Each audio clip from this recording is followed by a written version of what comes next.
L'homme ne vivra pas de pain seulement, mais de toute parole qui sort de la bouche de Dieu. Voici votre moment de méditation quotidienne.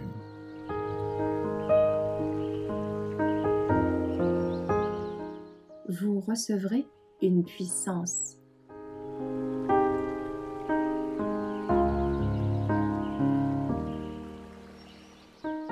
Une nouvelle Pentecôte, le 3 novembre.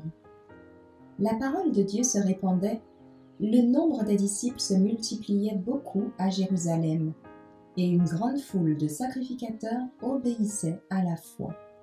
Acte 6, verset 7.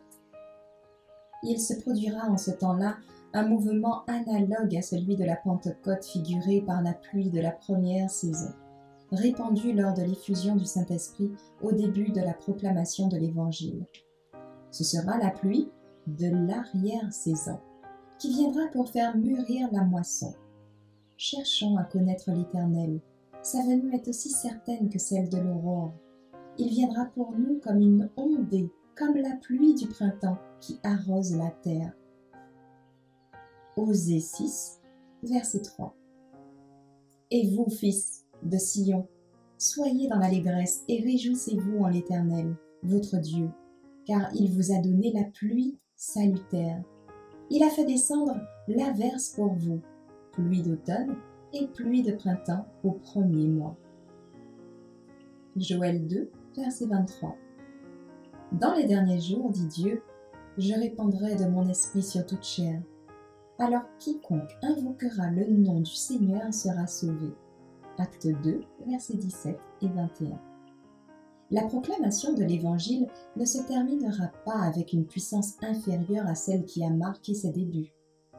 Les prophéties qui s'accomplirent par l'apparition de la pluie de la première saison doivent trouver leur contrepartie dans la pluie de l'arrière-saison. À la fin des temps, ce seront alors les temps de rafraîchissement que l'apôtre Pierre attendait quand il disait « Repentez-vous donc et convertissez-vous pour que vos péchés soient effacés, afin que les temps de rafraîchissement viennent de la part du Seigneur, et qu'il envoie celui qui vous a été destiné, le Christ Jésus. » Acte 3, versets 19 et 20.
Merci d'avoir écouté cette présentation.